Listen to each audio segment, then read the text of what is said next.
Do you know that Africa has been put in a structural trap by Western colonialism that led to the results many parts of Africa is still facing struggles like poverty, malnutrition, and instabilities? Listen to African expert Fidel Kobo explains. There's a very simple, straightforward explanation, which is the colonial legacies. And of course, a lot of people say, well, come on, colonialism is over. It's been, several decades since independence, but we have the unfinished business of decolonizing economic structures. So I focus on the economic structures that actually produce the results that we're looking at.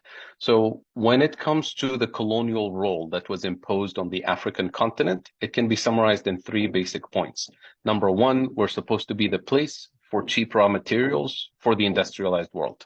We still play that role today. Number two, we were supposed to be the place that consumes technology and industrial output from the global north. We still play that role today. And number three, and most importantly, we're supposed to be the place where obsolete technologies, assembly line manufacturing that is no longer needed in the industrialized world is outsourced to us under the label of development, cooperation, job creation, technical assistance, all of that. But effectively what it does is that it permanently locks us at the bottom of the global value chain. That was the role we played during colonial times. And unfortunately, that is the role we continue to play today. So colonialism, of course, was not a system for development. It was not designed to achieve sustainable development goals or a just transition or justice or anything. Colonialism was a system of extraction, of abuse. We should not be surprised that the same colonial structures, economic colonial structures that persist today are producing these bad results of malnutrition, of poverty, of socioeconomic exclusion. So that's why in the context of the just transition and the context of decarbonization, we always say we cannot decarbonize a system that hasn't been structurally and economically decolonized yet. And when it comes to kind of the visible manifestation of these problems, the issue of external debt, that is debt denominated in foreign currencies, in dollars and euros. It is a serious problem because it takes a huge amount of fiscal policy space that doesn't allow our governments to invest in the building blocks of development and prosperity, such as basic health and education and infrastructure, because we have to prioritize paying the external debt. But external debt is actually a symptom of deeper structural issues that have colonial roots. Number one, food deficits. Number two, energy deficits. And number three, manufacturing deficits. And I can explain each very briefly so we can understand why these are fundamental. When I say food deficits, according to UNCTAD, the UN Conference on Trade and Development, Africa today imports 85% of its food. 85%. When less than 100 years ago, during colonial times, we used to be the breadbasket for colonial powers.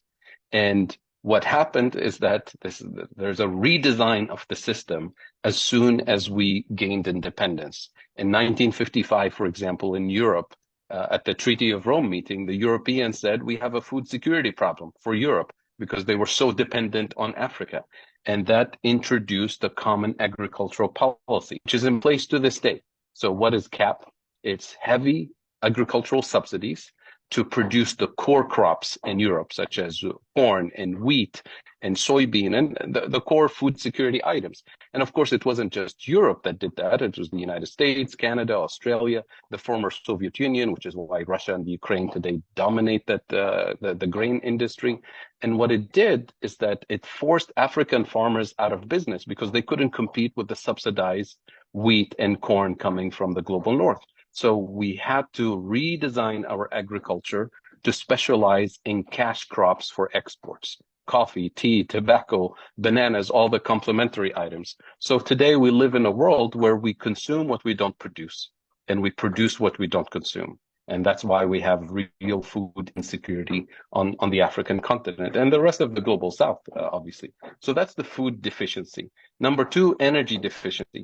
When I say energy deficits in Africa, I include our biggest oil exporter on the continent. Nigeria today imports 100% of its gasoline, not by accident, by design. Angola, our second largest oil exporter, imports 80% of its fuel from international markets. So we're constantly denied the technology for processing, the technology for drilling, the technology for refining So we export crude oil, we import refined petrochemicals.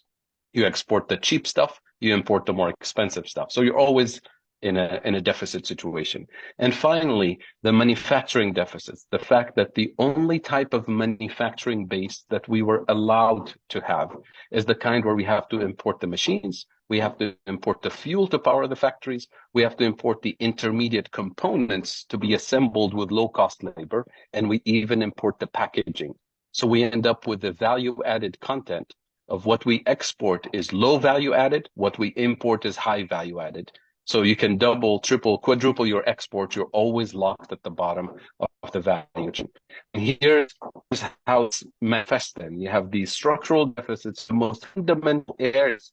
As you know, no country can function without food, without fuel, without manufacturing. So we have structural trade deficits. And what structural trade deficits do is that they weaken our currencies relative to the dollar, relative to the euro. And with the weaker currency, anything I need to import the next morning, whether it's food or fuel or medicine, you import it at a higher price.